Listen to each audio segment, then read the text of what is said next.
This is what happens, son.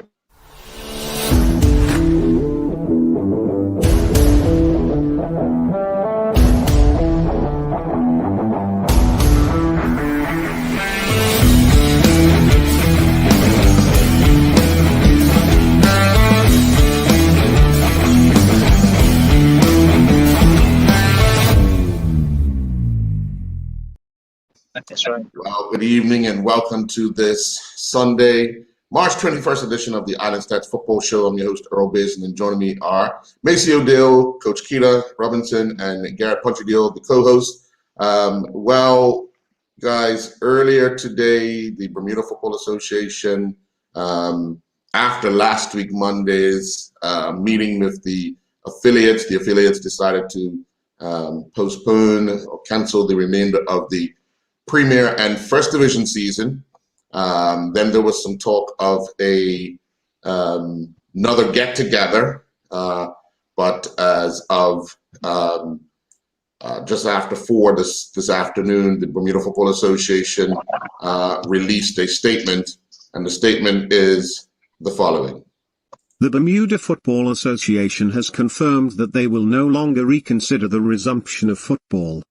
After some consideration, the chairman of the President's Forum requested that another special Congress be held. The Bermuda government also publicly proposed that the BFA should reconsider the initial decision to end the 2020-21 football season after the clubs voted during the special Congress meeting on Monday, March 15, 2021. With the new COVID-19 cases recorded in Bermuda, Premier David Burt announced changes in the public health regulations which come into effect Sunday, March 21st. These regulations include a reduced number of maximum occupants within a public setting and an amended curfew. The BFA was further advised the large gathering exemption approved by the Ministry of National Security was rescinded. The BFA intended on holding a second special Congress meeting to discuss the resumption of football on Monday, March 22, in consideration of the Bermuda government proposing member clubs to reconsider the decision to end the season. However, based on the new restrictions, the Congress meeting has been cancelled. Well, there you have it. But let's go back to the beginning. Obviously, last Monday, the clubs met, making a decision to end the Premier and First Division. I do want to add that the association then sent out later this evening an amendment to the release that stated that youth, girls, and children's football has also ended for the 2020-2021 season. But Maceo, let me ask you, hearing the news Monday night, Tuesday morning, what were your initial thoughts? Yeah, this is going to been a roller coaster ride, right? My thoughts on everything is that I think we need to eventually move to a space of this pandemic as to giving sports its own consideration. And what I mean by giving sports its own consideration, because athletes and sports people are generally disciplined people. And we can tell another narratives, like, we got to run the testing that with all the contact sports. And it will be interesting to know if there was any outbreak in cases within sports. We know that there's outbreaks within our social society that sometimes come to sports. But it'll be interesting to know if it was outbreaks within the testing that we've done in sports, and to see how responsible sports people are. And sports people should have his own consideration, like is done in other countries. Because sports does so much else. It's a coping mechanism for this pandemic, right? To do sports, to do exercise. As you see in other countries, they're figuring out ways to keep facilitating sports. I mean, my son's just going back to the UK, and I see that his academy gives him a testing kit every week where he tests, and he does that himself and turns it in, so sports can keep operating. Mm-hmm. So hopefully we get to a point where we quickly adapt. And with sports, it's always been this conversation in sports: you adapt or die.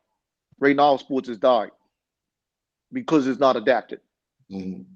and not adapt quickly. And we need to learn how to adapt quicker. Yeah. Well, Punchy, let me ask you, hearing the news of the cancellation of the season, what was your immediate thoughts? First and foremost, I think my immediate thoughts is about, first of all, for the safety of the players. Safety of the players first. I mean, really, the way the pandemic is going on now, how it's spreading, people being irresponsible. We just can't take that chance. I believe that that this, as always, the players and people in general should come first. So I applaud the decision in terms of canceling. Whatever happens in terms of who's promoted, who's not promoted, I think we can figure that out. But I think first and foremost, we should think about people's safety first. Yeah. First and foremost, and that's my opinion on that. And I'm glad that it's going to be. I don't know exactly what's going to happen to this next general meeting, in terms of who called it, because the vote went to 11 to 10, so that means it's no football. It's just isn't. So again, Earl, for me personally, safety first, always. That's first and foremost. Right. Coach Keita, the amendment that they sent out after with regards to youth football, where you are heavily involved with girls football, that has also now been called off for the remainder of the season. But hearing the news last week, Monday, which they said after that youth football would go on, what was your first reaction? Yeah, no, I was fine with it. I'm still fine with football going on. COVID's here. COVID's here, and I agree with Mason. We have to now learn how to function with COVID. How do we function with COVID? All right. Our death rate's low. You know how many people are hospitalized with it. People have COVID. People are going to get COVID. People are going to recover from COVID. It's here. All right. And I was ready to proceed as planned. However, throughout the week, with the number of cases rising in the schools, I am not surprised by the news that I received recently. I knew that was going to come, but is this what we're going to keep doing? So vaccines are available. Things are available now. Every time there is some kind of outbreak, are we going to shut stuff down? And then I'm so confused, I can have 20 people outside at a funeral, but I can only have 10 people gathering in other instances. So, even clarity. And I totally agree with Maceo that we need to find something that's going to work with sports. Something that's going to work with sports. I took my son and got tested yesterday. If that means I have to get tested every week, I may be a rarity. It don't matter to me. I don't mind that test. My son has sinuses, but he gets the nasal one as well. He sneezes for half an hour afterwards. But if it means that I have to get tested every week, and again, I applaud Maceo and his department for rolling out the testing as they done. Like, we've done everything so that sports can go on, and then a few inconsiderate people decide they want to have a party and people have their cell phones. So I wonder if that never came out, would we even be in this position? If that was never ever exposed, would we actually be having this conversation right now? So, we got to be mindful of these waves and how they go. But I was ready to go either way until they tell me I can't train anymore. My club, BFLA, we're going to continue our Sunday training sessions, obviously with government's required numbers. We're fine because we have 3 separate sessions on a Sunday, so our numbers do not exceed that. But I hope that soon we find a way to effectively live with this instead of like shutting things down immediately when there appears to be a wave. One of the things that we've all agreed upon is the fact that sports has suffered the most in the way that they haven't been able to operate for about 4 months now, and prior to that was a couple of months, and then we are allowed to come back, and now we're on this 4-month layoff where sports is kind of the one that's being targeted especially football and other contact sports are being targeted as the one that has to be the leader in getting the tests done, doing all these things. But still, you know, on Tuesday, I had a chance to speak with the president of the Bermuda Football Association, Mark Wade, on Tuesday morning. He indicated that the association got the waiver to have the season resume at 5:30 on Monday night when they were having the meeting at 6 o'clock. And then Tuesday night, during the press conference, the premier was adamant that football had been given the approval to return to play, which both were right. But at what time is it too late to get an approval to restart a season? And now we're to this point where there's no way to have a season. Yeah, I mean, I can add a little bit to some of the things that as a country, and not singling out clubs, not singling out the BFA, or even singling out the government. As a country, we have to learn to adapt a little quicker. So let's just highlight the youth leagues. We knew, and the government made it known that no one under the age of 18 needed to be tested. Effectively, that meant the youth leagues in Bermuda could run. Mm-hmm. No, we still had a number of 25. That was prohibited. That number of 25 made it very difficult. But let's look at what happens in other places in the world. We play 7-a-side football at our under 7s, under 9s, under 11s, I believe it is. It could have been just a quick readjustment that we play 5-a-side football. And that's the ladder for football and the development of it. So we can meet that number 25. You know, because the ratio of playing 5-a-side football means more people touch the ball, more opportunities to grow. So there was an opportunity to adapt quickly that we didn't take as a country to get our youth back out participating in football. I mean, now, yes, right now with 10 people, it's almost impossible, right? And now we're going, you know, potentially we'll be back in phase 1 where there's no contact and stuff like that in phase 1. But again, I go back to the ability to adapt quickly, you know, and I'm hoping that we now look at this time that we're going to be sidelined again and learn how to work rather than just working. Because sometimes we just work. Now we have to learn how to work and learn how to work effectively and efficiently to have a functional product at the end of the day.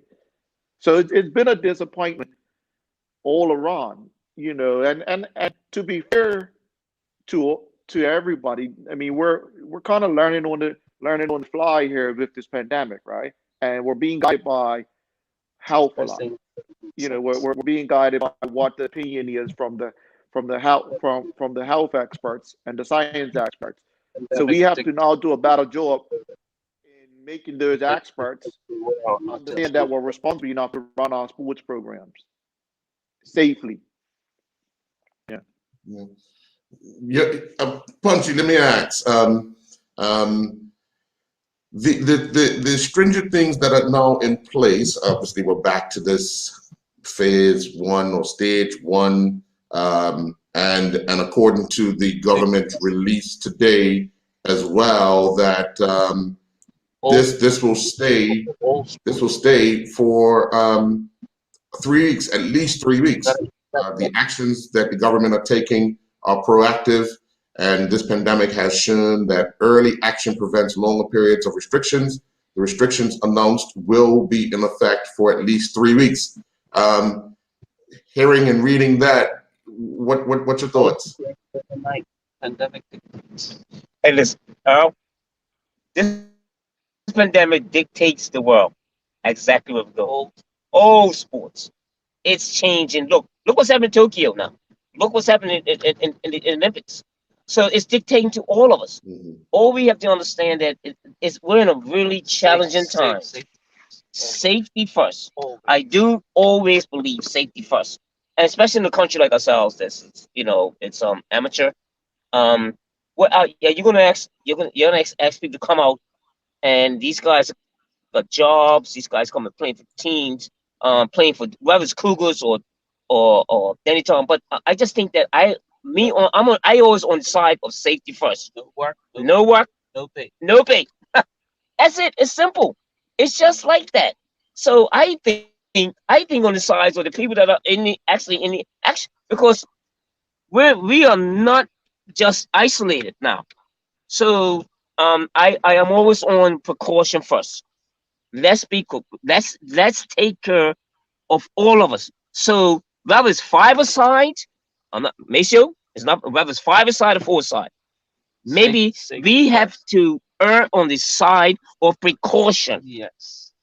And we have to, because it's safety. Listen, Yeah. it don't matter. It don't matter because somebody will bring. Look what's happening in the country. Look what the police UK doing. variant It's serious. So let's just be honest about this, sir. It's more contagious. Listen, the other thing is, sir, no matter what happens to clubs, we have to understand this, sir. It's for our country's safety. That's all. That's all I'm talking about. And we all have our opinions, but for me, country safety first.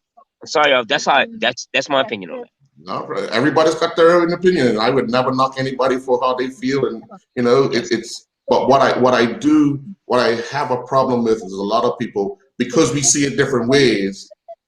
They go often targeting or bringing up things that about the person that has nothing to do with the situation. So we have to respect each other and we move on, and that's how sports is. Coach Keita. So now that you're in this space, how do you go back to stage one? The good thing is for you guys, you've been through this already, so you just pull out that same plan and start reworking it. Is that what your plans are now? Yeah, to some extent. The under 15 and under 17s will operate a little different from the senior women, because they were always on a different program anyway. We were doing Zoom as well as training, so it was a training day and a Zoom day. Whether we're going to go back to that, I'm sure once the men's tournament is done, we're going to probably reconvene as the academy and decide what we're doing. As for right now, it looks like our academy players will probably have one day on the pitch a week until we can figure out what to do for their second training day, because we have to, especially with the under 17 girls. That group is huge. It's like almost 30 players. So we have to figure out what we're going to do there. I'm 100% on the side of safety. I was made to understand that the senior football didn't happen because there weren't going to be any fans, and there weren't going to be any fans. There wasn't going to be any revenue. That was my understanding as to why the senior men's league was postponed or was canceled for the rest of the season. It would have been very interesting to see what would have happened tomorrow night when people came back around the table, but that's no longer going to happen. So I understand the safety part. I really do. But I'm still going to stick to us finding a way, because other parts of the world have found a way to continue with having COVID be a part of their communities. So, we say 3 weeks. I remember that. Remember last year this time? We're going to be like this for 2 weeks. This is 2 weeks. 2 weeks went to 3. 3 weeks went to 3 months. And then we celebrate the year anniversary, and, it is what it is. But like I said, it's here.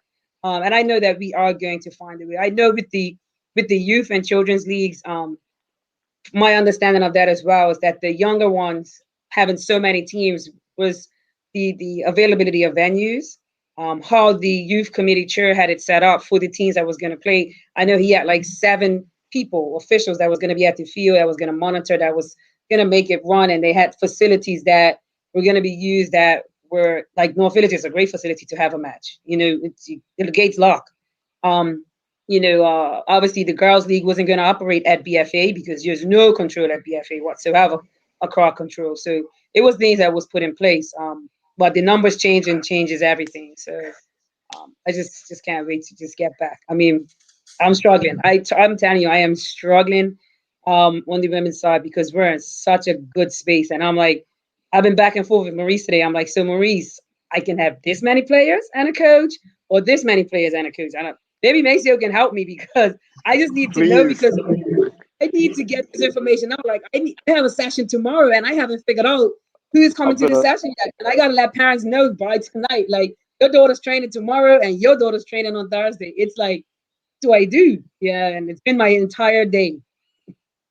Well, we're gonna take a commercial break, and then when we come back, I want to talk about the mental side of all this for players, coaches, anybody involved in the sport, because that is going to be an important part as well. Because some people might just throw up their hand and say, you know what, I'm done with football. That's it. But we'll talk about that when we come back. The everyday use of spices goes back well over 6,000 years, evidenced by archaeological finds in Europe, including remains of spiced food. Since 1976, the Frontier Natural Foods Co-op has been bringing a wide range of exciting flavors to the table. The results are good news for the environment and more robust, fragrant essential oils in these natural seasonings. We're featuring Frontier Natural Products, organic ground cloves, rubbed sage leaf, and poultry seasoning. Lindo's, why go anyplace else? And welcome back.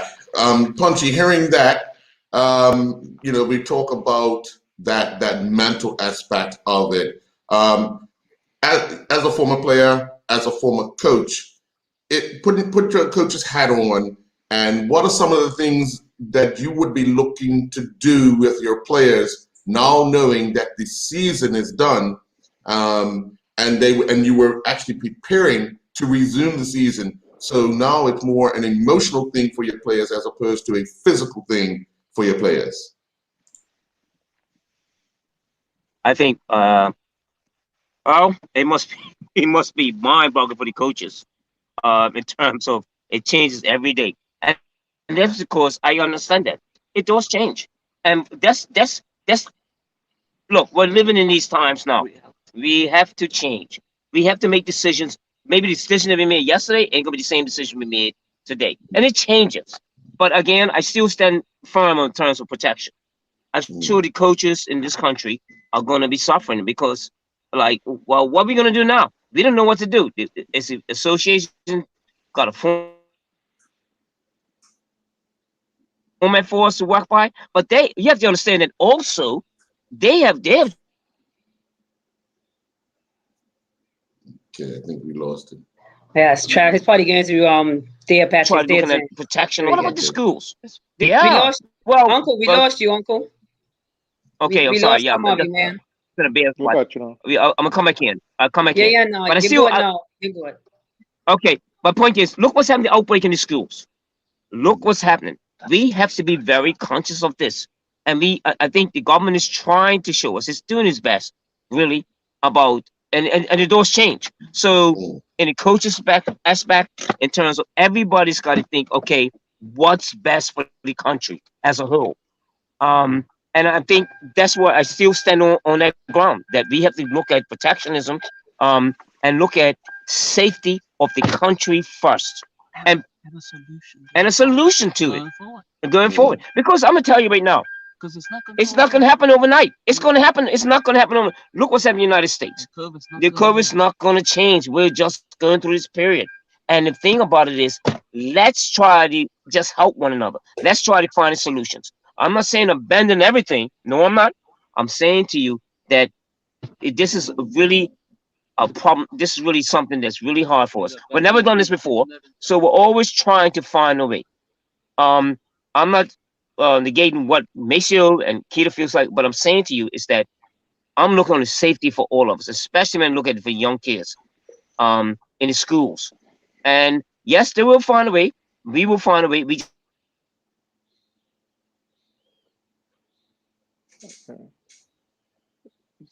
Going again. Yeah. All right. Maceo, same question to you. As a coach, what would you be talking to your players about, knowing that now we're looking at not starting again until, what is it, September? So that's an actually easy question, right? Because we're too slow to adapt to technology. There's technology out there. Like, for instance, I operate on this app called Strava, where my brother that's in Zurich, he operates on it, and we monitor each other, our heart rate, how fit we're getting, what we're doing. So it's technology out there that we can, implement, that we're too slow. We talk about we find solutions, but we actually don't find solutions. We're stopping people. So we don't find solutions to things. So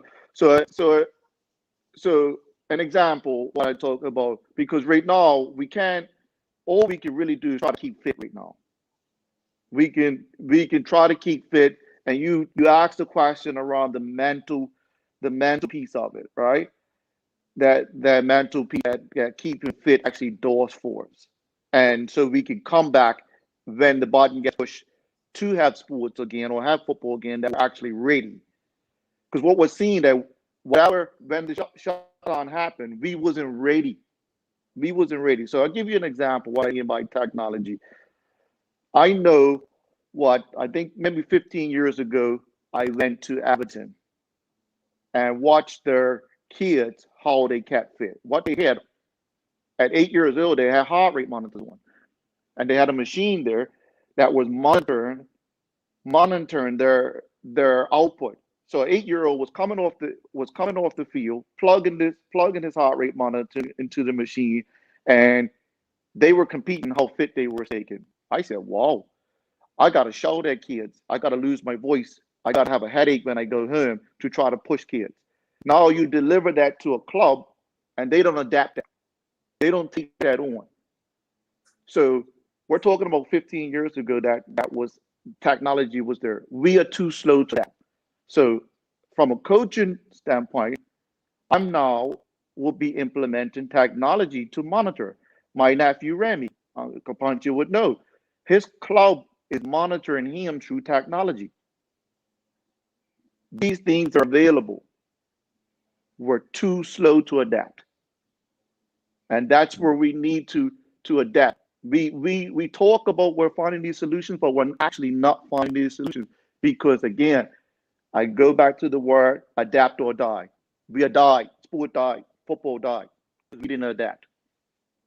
Mm-hmm.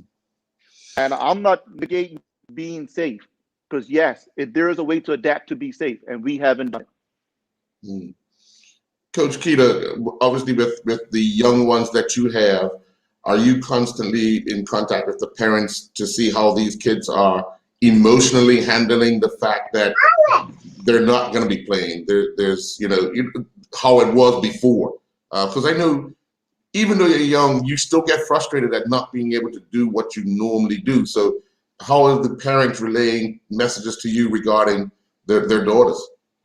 Well, with BFLA, yeah, parents a couple of weeks ago, it's like, oh, they just want to play. We've been doing well with the Zoom sessions, been doing well with the training sessions, the tactical and technical sessions, but, they want to play. And we get it. We want to play.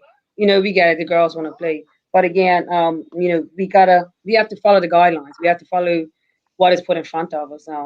Now with this information, it's going to be a conversation I got to have with the players, because with the academy players especially, some are going to see that others are training twice a week and they're training once a week, and there's different little pieces, so the mental side of it is like, hang on a second, especially at the senior level, is the girl going to look at this week's training session and be like, oh, I must be getting cut because I see she's training Tuesday and Thursday, I'm only training Tuesday, or I'm only training Thursday. So there's a lot of little pieces that the coaches have to actually deal with now, not just the footballing side, right? But should we get shut down again, I agree with Mesa on technology, and there's certain things that I'm using just to get information out to my players. Now I don't have the technology to monitor anyone. I didn't even know how I would do that, but at this point, it's just actually trying to get the students, the players, to actually be honest. And I think my senior players are a lot more honest, and going to put the work in. The younger ones, they rely on us a little bit more. So it's now trying to instill in them to be intrinsically motivated to get out there. We do give them things that they can be doing. We have exposed them to things that they can be doing, but it's going to be a lot of it's going to be on them, unfortunately. I think in these next coming weeks. So that's basically how we're trying to handle it. Sorry, guys. How we're trying to handle it. Actually trying to just get information out to the players. Sessions that have been designed, letting the players see it, so that when we do get back on the field, they have been privy to it, and it's not just going through it and not actually teaching it to them. So All right. that's all we're dealing with. We're going to take our next commercial break, but when we come back, we're going to turn our attention to Thursday night, Bermuda versus Canada. We'll talk about what we can expect. We'll be right back. Amy's Kitchen is an independent organic food producer, a family business who've been focusing on wholesome and flavorful foods for over 30 years. From their first pot pie right up to 1 million meals a day, and firmly believe in the importance of TLC throughout the entire journey to the final outcome. This month we're featuring Amy's Organic Soups, black bean, vegetable, minestrone, quinoa, kale, red lentil, low-fat split pea, and vegetable barley and more. All of them dairy, gluten, and lactose free. Lindo's, why go anyplace else? And welcome back. Well, we're still awaiting the announcement of who will actually represent Bermuda come Thursday night ahead of the Tuesday night match against Aruba, which is next week. But obviously, Coach Keita, in the national setup, with so many variables right now going on around the world with all national teams, but what are you hoping that this team that Bermuda will turn out on Thursday is able to accomplish? Just like you, I'm eagerly awaiting. Of course, it's no secret that there have been some situations within the national team, but I still think that we have enough in the team to give us a good showing. I feel for the gaffer because I really don't know who he has available to him. I am not privy to that kind of information as to who is healthy or unhealthy or who is injured or not injured.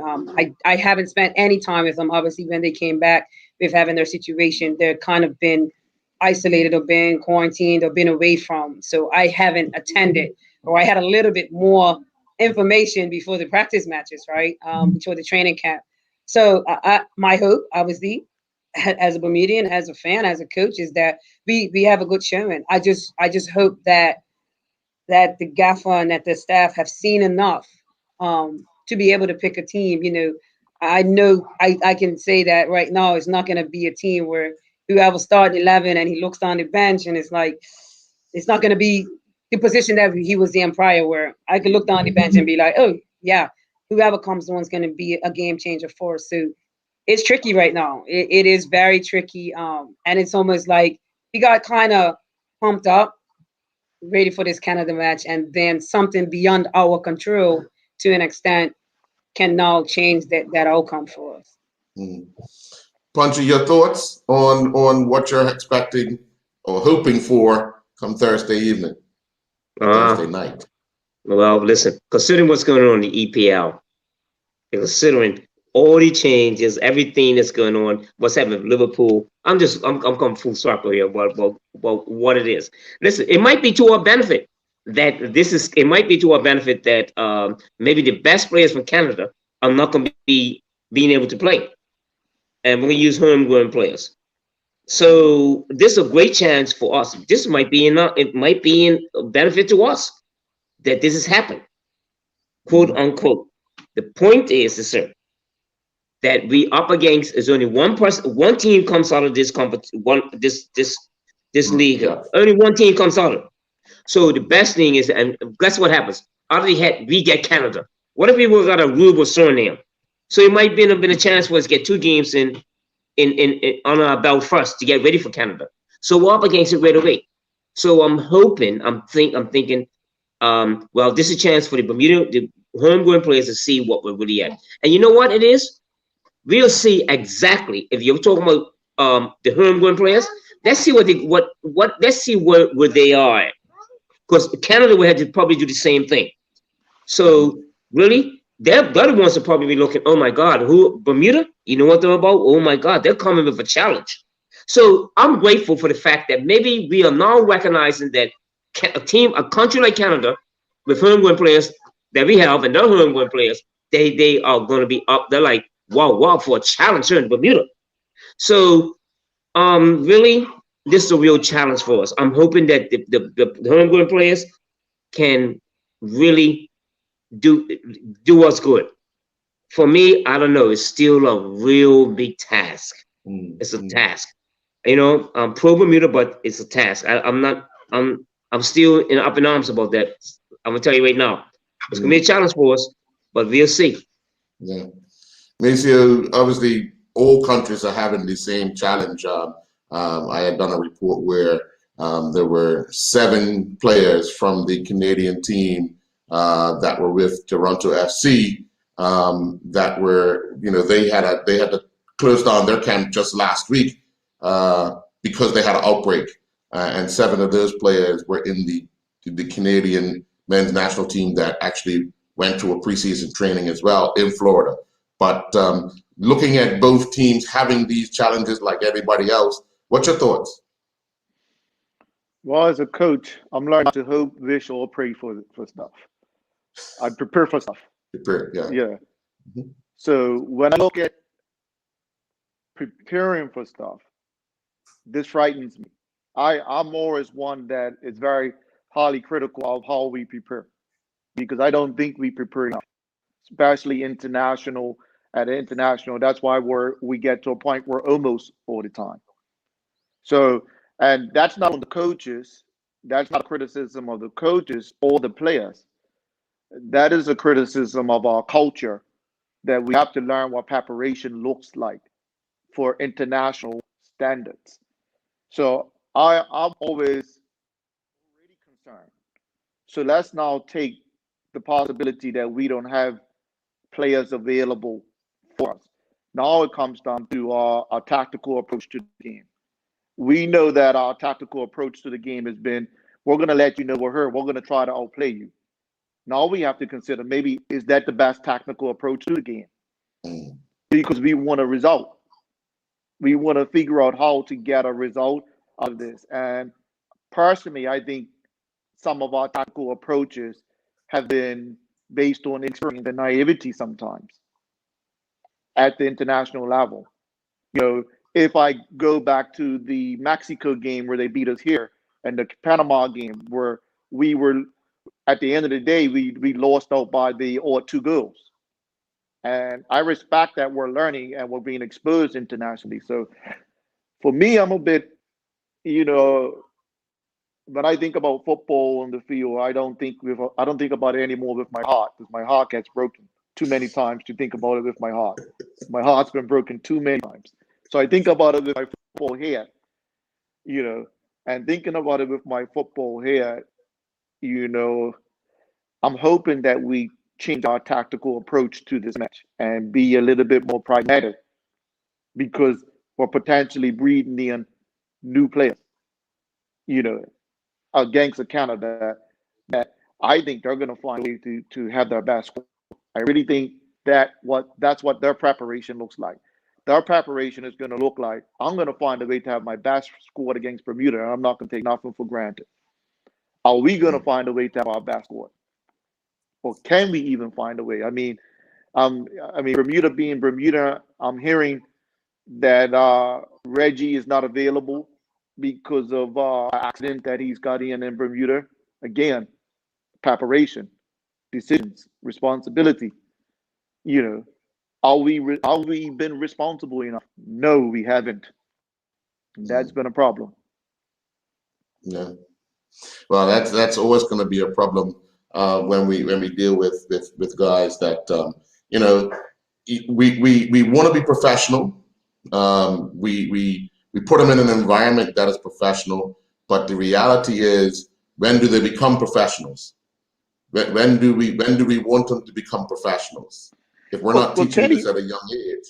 yeah, but Kenny used to say when he first got back to professionalism is a state of mind. It's not being paid because you paid Mike Tyson a lot of money. He made a lot of money, but he wasn't a professional. He lost it. He was talent. So professionalism is not a payment, what we think it is. It's a state of mind and it's a state of how we do stuff. Right, that's And what I we was getting don't, to. The fact that yeah, we we need to don't teach it do at a young stuff in a age. professional. Yeah, we have to teach it. I agree. But to teach something, we have to know it too. Mm-hmm. So I'm challenging the people that try to teach it that they don't know it either.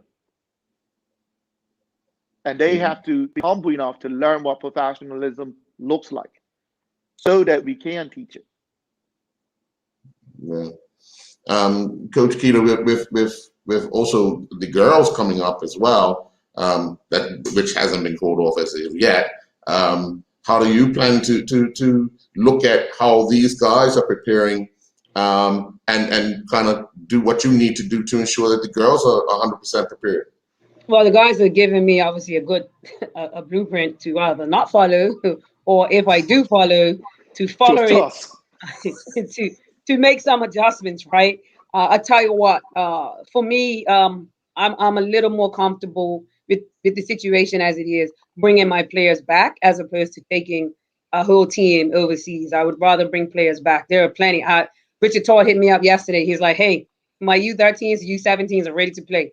If you need matches for the women, you know what I mean." Obviously, before everything unfolded, so I am quite comfortable with having training camps on island and bringing my players that I need to see back on island. That process has begun. I have contacted all my overseas players. I've asked if they're returning in the summer. If they're not returning in the summer, what is their travel window? And I'm gonna try in March to try to organize these camps for when their travel window is, because I want to have as many of them available to me as possible, so that I can look at them. I have no issues playing against men to prepare my females. There's things that we can work on, that will emulate playing against the U.S. women's national team, that will emulate playing against a Haitian national team. You understand? So preparation and getting games. And yes, I would like to play against those other countries. Of course, we'd like to climb the ladder, but that may not be our reality at the moment. But it doesn't mean that we cannot prepare properly by using what we have. I have the tools in Bermuda to use. I know I can find 15 good players, males, that will come and play against these girls and give them the challenge that they need, and play them as athletes, not play them as women. So I am definitely in that process right now, putting together the training camps. We were promised to get the same things that the guys got. I think my plans can cost us a lot less money, but that's where we're looking, what we're looking at doing at the moment. And it's actually, the plan is coming together really pretty good. I mean, a lot of the girls are coming back. I may have 4 that's stationed overseas that didn't plan to come back. So again, I don't think bringing 4 players back is going to be too much of a hassle.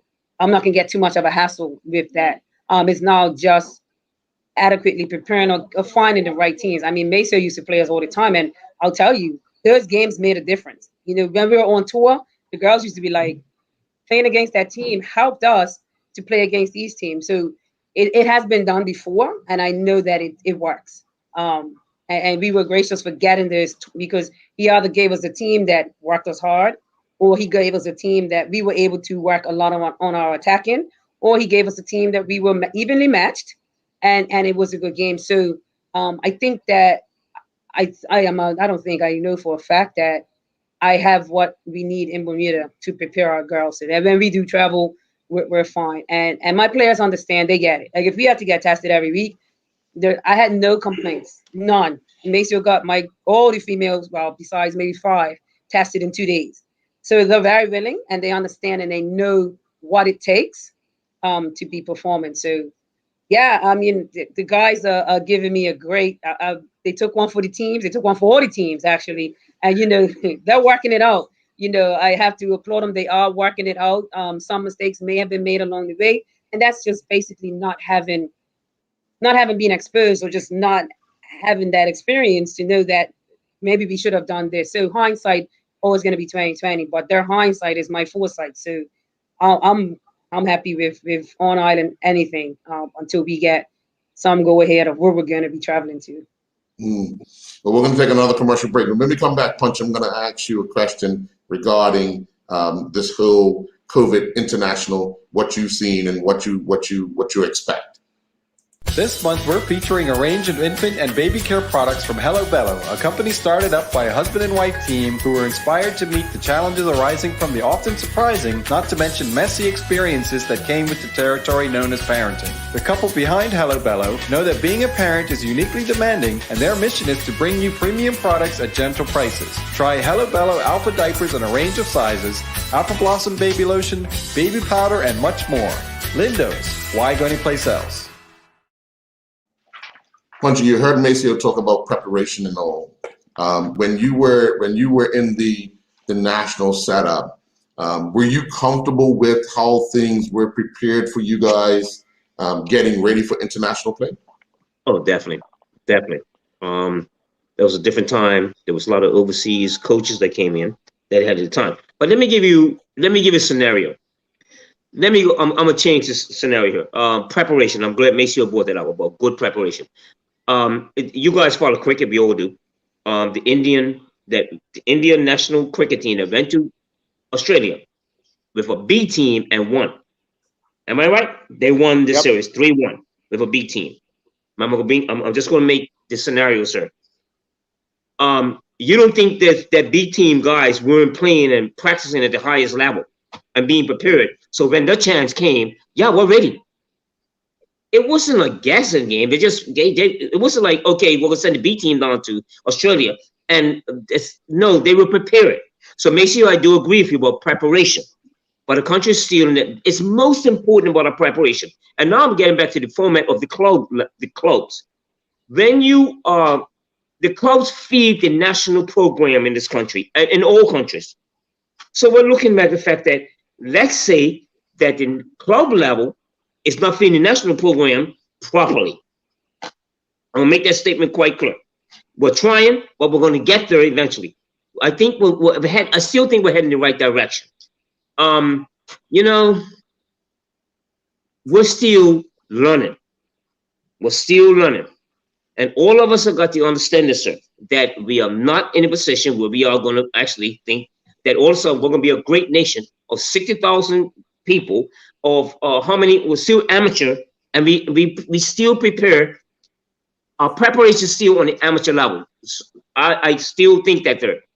And I think we have to be better prepared. We have to be better prepared. We're not just going to go and think that we're going to beat Canada on a one. It just don't happen that way. Right? I still think that the national program, a lot of our young players are going overseas, are playing in England. I saw something in the training sessions. I saw Kyle Lightburn being more enthusiastic in his training because so many young players coming in, like my grandson being there. So in terms of, I give a thumbs up for where we're going. We're not there yet. It's going to take some time. Just like my Nikita, it's going to take some time. But at least we're starting to have these conversations of where direction, where we're going. And we're going to ask questions of people who are in charge of programs that are not doing their job properly. So that's what I'm saying. Now, answer your other question about quarantine, about this, what's happening in our country. Yes, it's happening. What we're going to do about it, the association, they called it off. I don't think it's going to happen. I don't think it's fair to the players. I think we're still, my position is still that we have to be cautious. I think maybe I err on the side of precaution, and that maybe we're not there yet. We're not there yet in terms of all, quote unquote, the philosophical part of the thing, like what happened in Switzerland. No, it's not there yet, but we're getting there. So let's err on the side of precaution first, and then let's have safety. I still think we've still got years to go. We've got time to go, but at least not abandon the idea of getting better. Let's not abandon the idea. We will all make mistakes. Yes, it's not ready, but let's find a solution to all of this. That's what I feel about. That's what this show is about. Find a solution, ask the questions, and then let's find the best solution, where we're going, direction we're going in. That's my opinion, and I really think that I still believe, thumbs up for the show that we're doing, for everyone that's involved, so this country is going to go to another level. So when we are better prepared, especially not before the national level, but at the club level, and clubs are doing it. Clubs are trying. And they are really trying, seriously. I know that they're speaking to my brother as the president. We speak a lot about things that what's happening. But at least let's give it a go. We're trying. So I still think we're heading in the right direction. We're not there yet. It's gonna take some time. But I tell you right now, well, it's thumbs up to what we're doing here, Earl and Maceo and Kita. At least we're having this conversation, which is most important. We got to learn to agree to disagree. That's it. Definitely. Basically, let me ask. Oh, I'm Yeah, sorry. yeah, I Keita. had a question about it was about the size, and somebody on her might be able to clear it out. So the 10 people gathering right inside. I have a class tomorrow that has 17 students. Do 7 have to stay somewhere else? I like, how does it work? How does that look? Can anybody explain that? No. It is deemed that the school is essential. So what from the health perspective, they look at what is essential. What is essential, and education is something Okay, that's thank you. very essential. So that gets priority, and that's why I now want to have the conversation that sports is essential. Yeah. So that's certain things that are essential that we have to do, right? Mhm. I think, excuse me for Earl, cutting in. what was that question? Okay. I'm sorry it was cutting in, but I think, are we talking about policies? We're talking about policies have got to be clear so that people like Keita, we have to have policies that are very clear to what is got to be done. That's why Keita's asking the question. Well, We have these yeah, well, policies, and people that yeah, are asking these questions, they have to answer these questions. and that's Mm. those things are posted. I mean, and again, we have to move without a speed to get information out there and how we get Right. information out there because from the whole pandemic, even me, I've learned a lot because I've worked directly with the pandemic unit, in getting sports tested. So I've personally learned a lot that I wasn't aware of before. So the packing order of stuff is that what was essential first on the pandemic was the hospital and there's people that facilitate the hospital. So that Mm. was the first thing that was very essential that we had to have. So even at the height of the pandemic, you still had people at the hospital gathering in bigger numbers. That gathering changed. That gathering was structured, whereas you could come in and see your family, but there were, the hospital workers were essential to the country. The next piece that is essential in the sort of or was now becomes education. That's essential. You know, I think sports should be up there as something that's essential too, that gets benefits, or let's even use the word privileges. To be able to operate. So that's what we're learning. And the government has a very very tough job of balancing these, making walk this tightrope and balancing.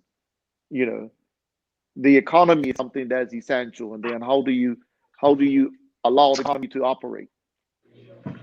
Yeah. Oh, thank you very What much was for that that question? response, Monsieur. That was a very good Yeah. response because for the common person, it's like it's not ignorant, but for the common person, even for myself, was like I don't understand that. So, It's just a number. but when yes, it was just Yeah. a number, and I'm saying, well, it's 10 people heard. Why can't it be? Because we think of the spreading of COVID, and it's like, so what? You can't spread it in school. So it's that kind of conversations that people have. I'm sure everybody hears that. Or what? Yeah. COVID wakes up at 11 o'clock at night. Those types Yeah. of things. That's funny. Like So COVID don't like nobody under 18. yeah, exactly. So like for you to explain that school is an essential, thank you very Yeah. much. I Yeah. don't have to ask the question. It was just like the what was essential to us was the food, right? To go to the grocery store. That was essential. So there had to be some risk that was taken for things that was essential. So Yes, thank you again, very much. from where I sit, I know I have a biased perspective of on sports because I think sports is essential. I know we all probably sitting in this conversation have a biased perspective that sports is Mhm. just as essential as education, just as essential as food. You know, but we have to convince the country that. Right. Now, basically, I was going to ask you, coming off of what Punchy was saying at the club level and preparation getting into the national squad, what were your thoughts listening to what Punchy was saying about clubs preparing players for that next level? I don't think it happens. I don't think it. I don't think it happens. And part of it not happening is they don't have the understanding of what preparation looks like. And I go Mm. to technical stuff like you go to Germany at 5 years old, they're playing three-a-side football, unsupervised football. And why they're playing 3-a-side football? Because the number 3 automatically creates a triangle. Because a triangle has 3 sides automatically.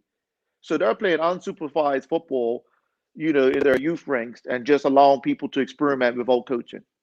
We have PVs that are playing 6-a-side, or I think 4. No, they're playing 4-side football with Real Madrid coaching on. Drop back, go left, go right. So we have a lot to learn about what it looks like structurally. So even now we go in U7s in Bermuda, they're playing 7-a-side football. Playing 7-a-side football for a 7-year-old is very confusing as to where he goes, what decision that he makes. It's very confusing. And then in 7-a-side football, 2 players that are the dominant players are touching the ball. 5 players are looking at the birds and picking up grass. So we haven't even created a structure that even aids the development. Like even I go around. I went around the other day and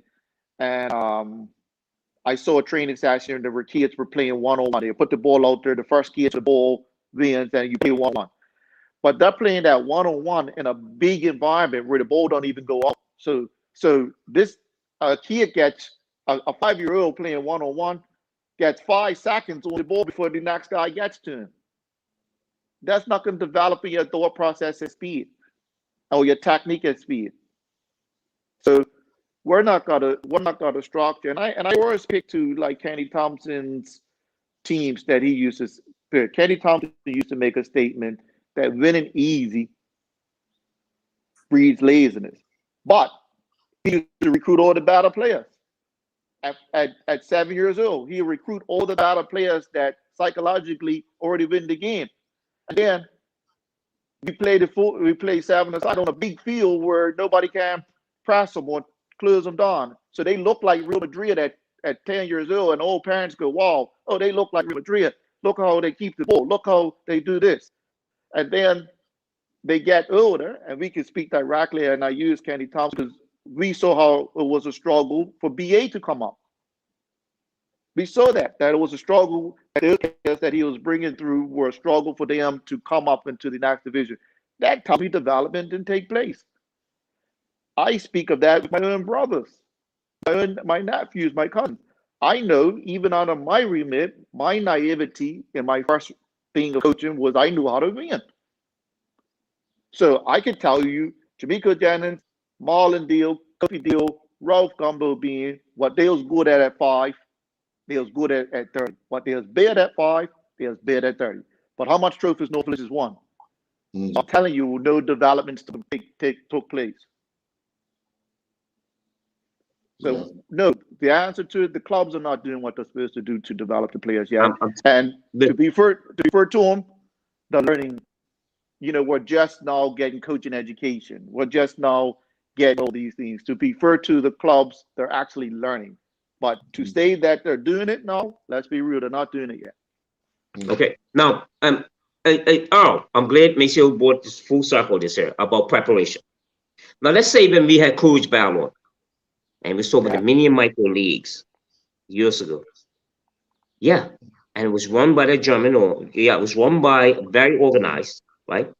So where's the person that's organized? So when you had, we'll open up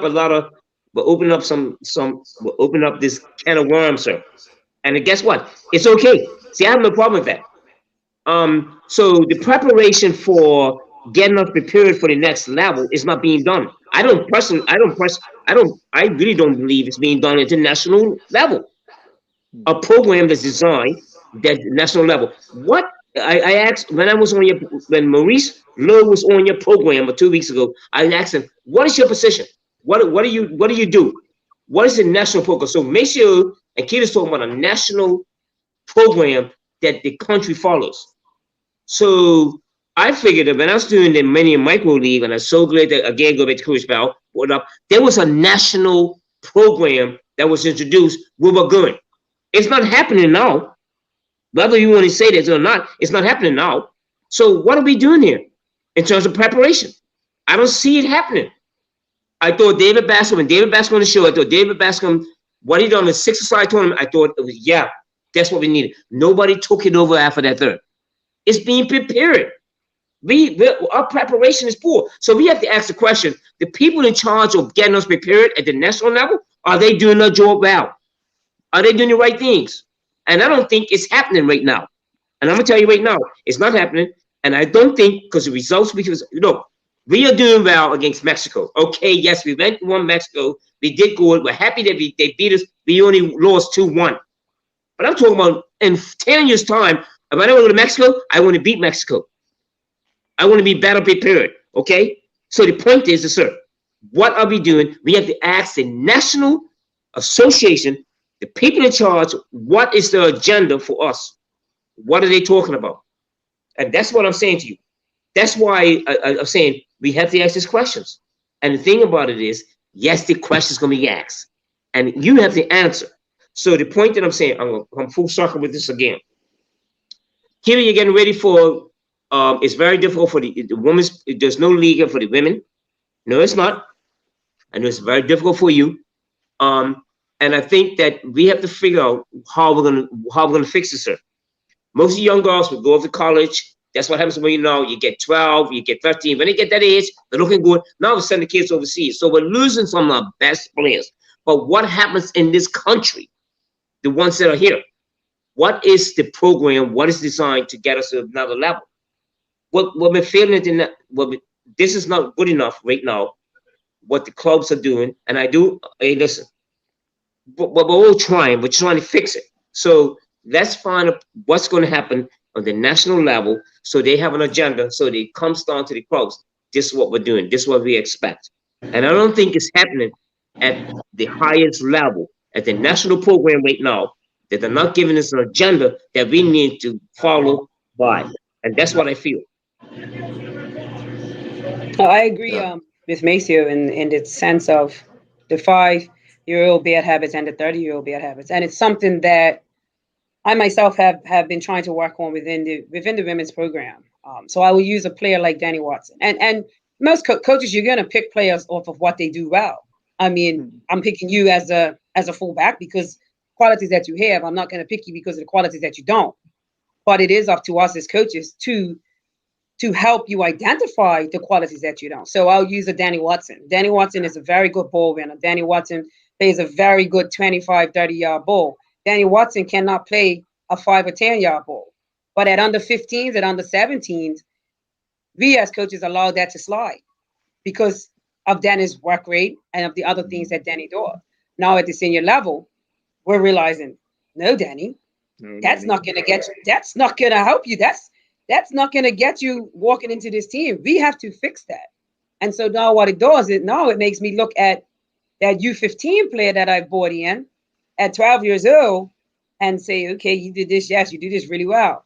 But we have to fix this stuff. So I totally agree with everything that both of you are saying, that we have to do a little bit more at the national level because a lot of things are not being done at the club level.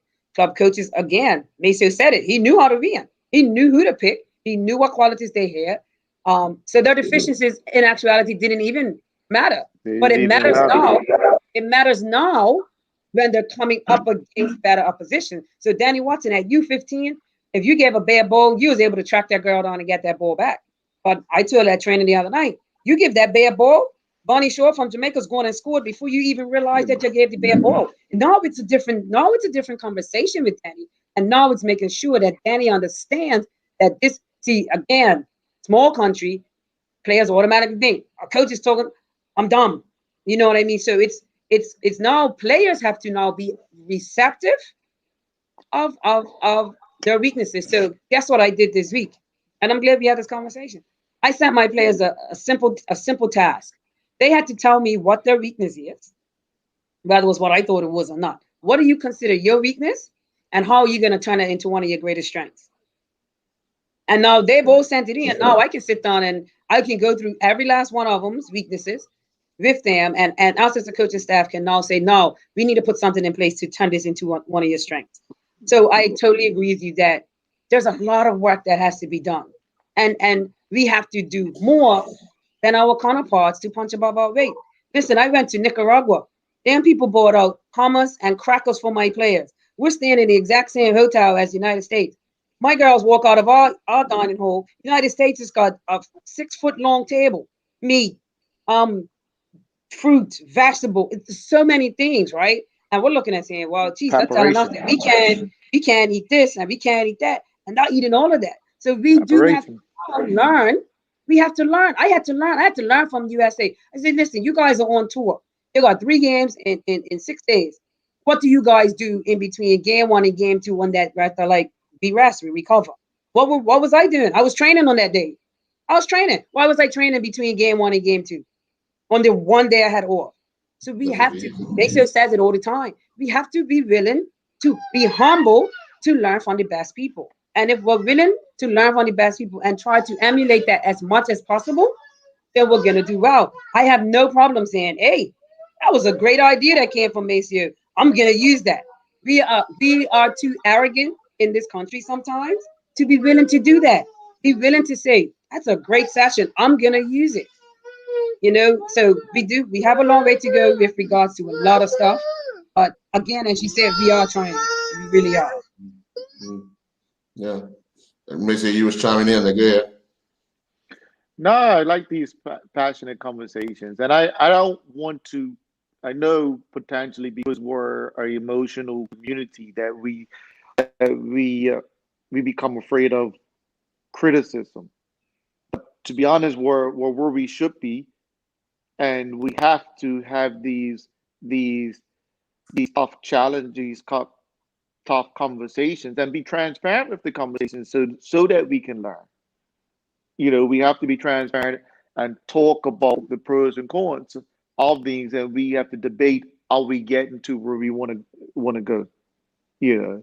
So I just enjoy these conversations. I enjoy these things, but again, we're gotta now start to put things into action. And to be fair to the BFA, I know, I'm part of a group that's putting together our coaching syllabus, a coaching agenda, that can now filter down. So that's part of the thing that we can start to filter it down to have a national way of doing stuff.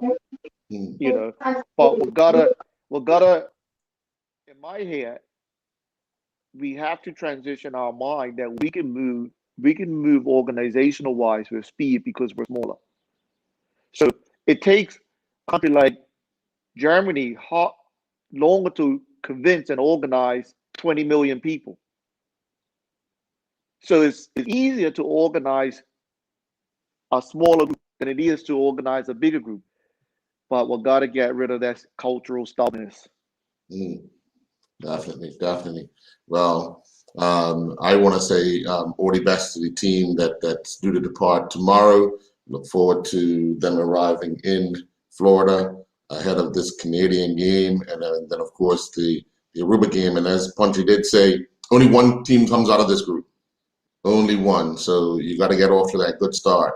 I think everybody will be hoping that the team show up and do the country proud. But we'll be back next Sunday to talk about the match, and hopefully we can have a coach or a player from the team join us next week to discuss going forward, looking back at the game and then going forward. So hopefully that can be arranged and we can get those players on or coaches on and see how things materialize. All right?